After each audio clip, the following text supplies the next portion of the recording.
मराठवाड्यातील मोसंबी उत्पादक शेतकरी सध्या अंबिया बहाराचं नियोजन करत आहे.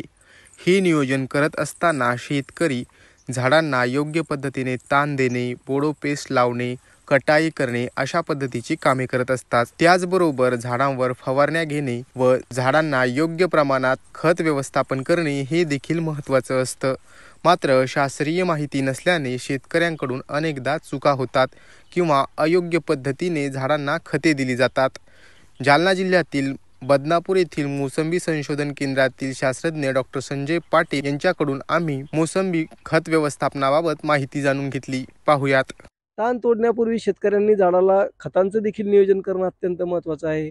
कारण खताचं जर कमी प्रमाणात जर तुम्ही झाडांना दिली तर अशा बागांवर काडी धरण्याचं आणि झाडं वाळण्याचं प्रमाण अधिक असतं. म्हणून 5 वर्ष वयाचं जर आपलं झाड असेल तर अशा झाडाला 400 ग्राम नत्र, 200 ग्राम स्फुरद, 200 ग्राम पालास, 15 किलो निंबोळी पेंट आणि 50 किलो शेणखत याबरोबरच दुय्यम आणि सूक्ष्म मूलद्रव्याचा जर वापर केला तर निश्चितच आपले झाडं चांगल्या प्रकारे वाढीस लागून मोठ्या प्रमाणावर एकाच वेळेस आंबेबाराचा फुलोरा येऊन शेतकऱ्यांचं उत्पादन वाढण्यास मदत होते.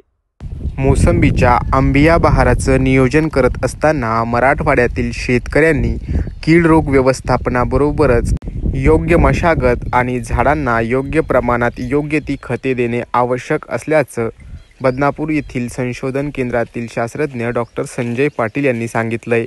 मोसंबीच्या 5 वर्षांच्या झाडाला प्रति झाड 600 ग्राम नत्र, 400 ग्राम पालाश व 400 ग्राम स्फुरद इत्यादी खतांची आवश्यकता असते.